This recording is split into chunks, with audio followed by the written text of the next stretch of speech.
you know. But now I'm limited. So now when you come to me and ask me for a favor, I start thinking like, you know what? Nah, I can't do that favor for you. You know what I'm saying? When we could have, all this could have been cordial. Yeah. You know, you want to go involve the man into our life.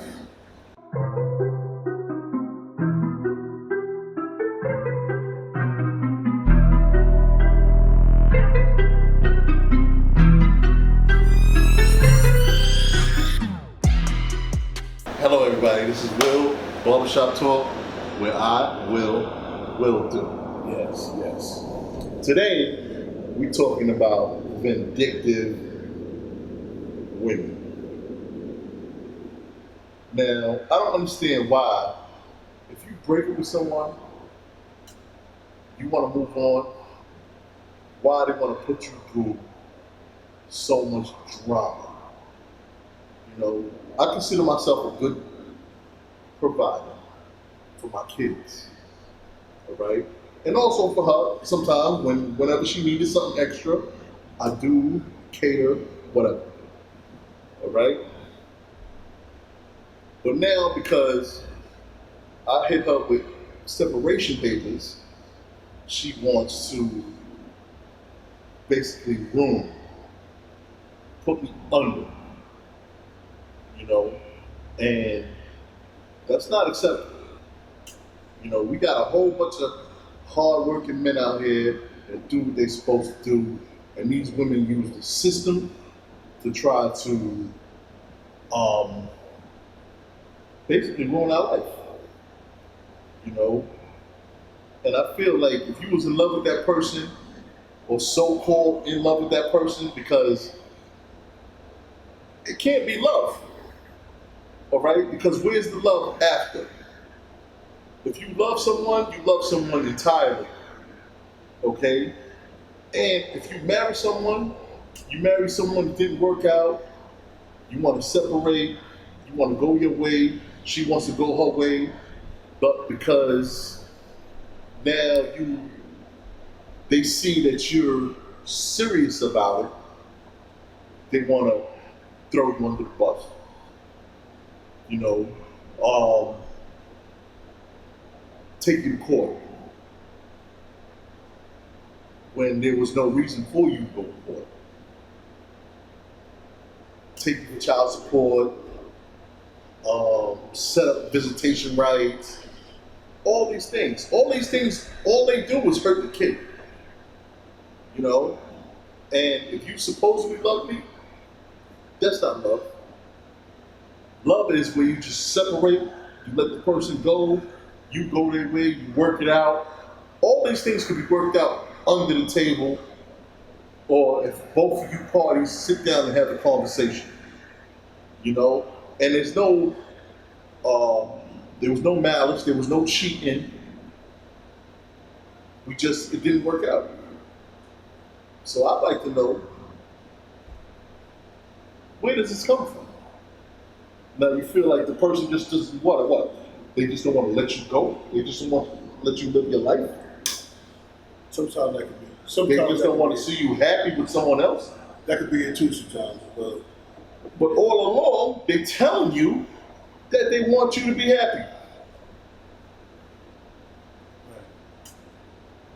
In my opinion, I think that it comes from. By the way, this is Mr. Brown. I'm sorry. I got all into my, situation. But this is Mr. Brown, my partner. Will Du Barbershop. And I think it's like misery loves company. You know? And I think it's also when a person don't love themselves. Because if I love myself, I definitely know how to love someone else. But if I don't love myself, I'm not going to have too much love for anyone else. Right. You know, I'm not going to, whether a woman or whatever, a kid, whatever it is, I'm not going to have too much love for anyone if I don't really truly love myself. Mm-hmm. You know, and truly understand what it is to love oneself. Right. You know, and a lot of people nowadays, you know, and especially in relationships, you know, a lot of people, they dig deep into themselves and learn to love themselves first. Mm-hmm. I truly believe that a relationship will work out better. I truly believe that there won't be no predicament that you have to split up and separate with each other, because you would still love that person because you love yourself. You know, you would still want to see good for that person because you see good for yourself. Right. You know, you would want to steer nobody down the wrong alley or the wrong way in the wrong path in life. You know, and that's where I've been through things like that as well, especially to being married and a woman doing something, you know, totally to disrespect me and totally like to try to belittle me and beat me down and want to see me ruined, you know. But when a person has good, you can't stop greatness though. Exactly. You know, it's like you can't stop greatness. Exactly. And you can't stop something that's meant to be. You know, it's not going to stop. But and if you try to stop it, it's still going to live on. Because the greatness that the person did in their lifetime, it's going to generate other people. Right. Other people are going to see that. Exactly. You know, so you might as well knock it off and stop it. You know, knock it off. Yeah. You know, and you get a lot out of people in being friends with a person, loving the person, respecting the person. Exactly. You know, you get a lot accomplished from doing that. Then you get out of just being enemies and lashing out at each other, being vindictive and trying to see harm done to each other. Right. You know, because now it sets me up to my dealings are going to be limited. You know, on what I want to do. You know what I'm saying? I'm going to do everything I can for my kids. I've always done everything I can for my kids. And I'm going to continue to do everything for my kids. You know, and my friends out there that know who I am and know I'm always a father first knows what I'm talking about. You know, but now I'm limited. So now when you come to me and ask me for a favor, I start thinking like, you know what? Nah, I can't do that favor for you. You know what I'm saying? When we could have, all this could have been cordial. Yeah. You know, you want to go involve the man into our life. When you say the You know what I'm man, saying? what do you mean? The man, you know the man. Yeah. When we already got the man in our life, Authorities, the people that you know, we already have that figure that we have to worry about every day. exactly. You know what I'm saying? Right. So now you want to involve that man in our life to dictate when we should see our kids, how much money we should give, this, that, and the other, when I might have been giving you more money. Exactly. So now you might get less money. You know? Or I might have been seeing him more. Now I might end up seeing him less. Or whatever. You know? But I'm always going to be a father first. I'm going to see my kids as much as I can. As much as I'm allowed to. All right? But when women do things like this, it makes you got to come out here now and grind a little hard. You know? So it's really not, it's affecting you and it's affecting the kid. I want to say that too. At the same time. You know what I'm saying? Because now I got to work a little harder. So I might see him a little less. You know? Whereas I was seeing him much more. You know? And I was giving him what he needed. Right. You know? And that can build up a dislike, that child can build up a dislike toward the father. Or the child, see, when you're dealing with vindictive people, it's no good. Especially when you're in a relationship, or a relationship is taking place, and children are involved. Because the children, if the parents is being vindictive, that means the children the child will have to take sides. The child is going to take a side. Even if he don't want to take a side. Right. He's going to naturally take them and take a side. You know, because he's going to think that somebody's not being fed. Right. The child's going to think that my mommy's not treating my daddy right. My daddy's not treating my mama right. You see? So automatically he's going to have to pick and choose. And it's like a natural instinct that's going to come over that child to make him judge whether he should love his mother more than his father, or should he love his father more than the mother. Right. And if the parents are not instilling in them about what's taking place between them two, the child could be very confused. Exactly. You know, it leaves the child in a state of confusion. You know, and that's something that we don't, as parents, we don't need our children in a state of confusion. Exactly. You know, we don't need our children to be, it's bad enough children are being confused about what the things that's going on in the world today. You know, and children take to their parents for that judgment of what should I do in my life. Right, all this stuff that's going on in the world.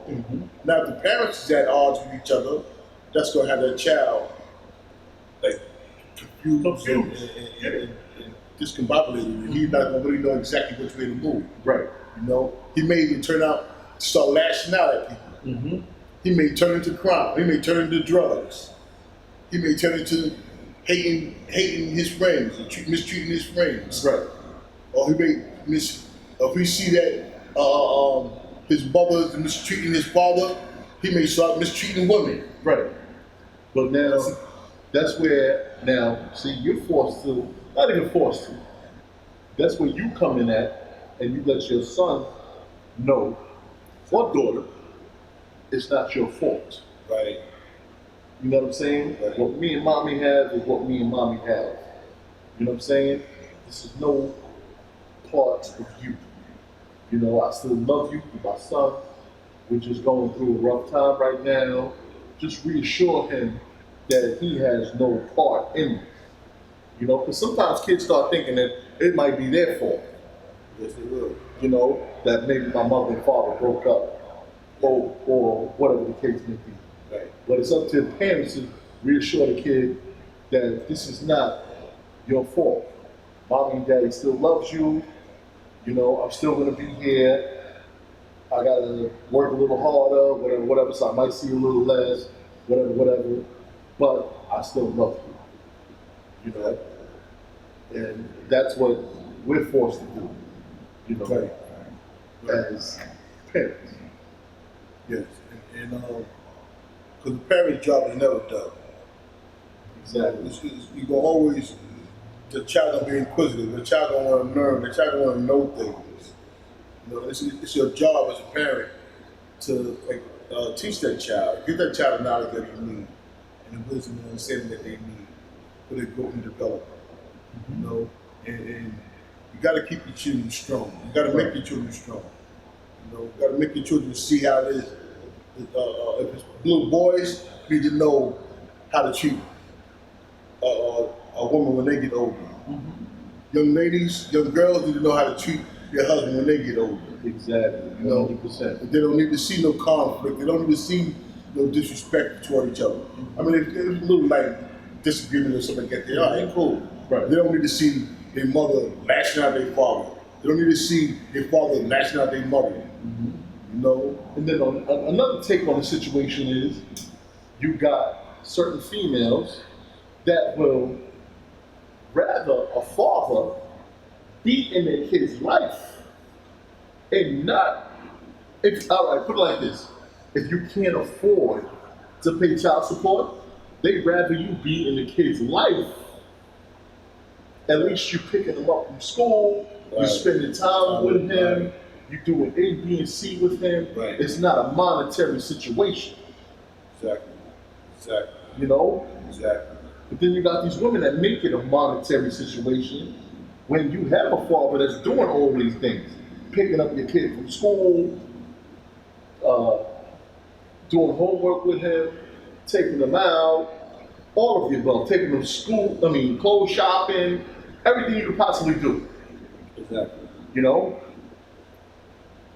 And so I at this point, I really don't get it. You know? But it is what it is at this point. Yeah. Okay, so 2 questions. What have you learned from it?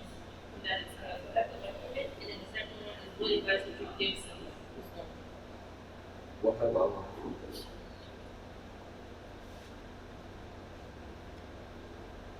What have I learned from this situation? I really, you know what? It makes it hard for you to trust the next woman, you know, that comes into your life. You know, but you can't judge that woman on your past experiences. Right. You know what I'm saying? Because, the same person told me I would never do this. You know, I would never do that to you. I would never do A, B, and C to you. You know what I'm saying? So now how do you deal with that when you start a new relationship? You know? Because now it makes you second guess.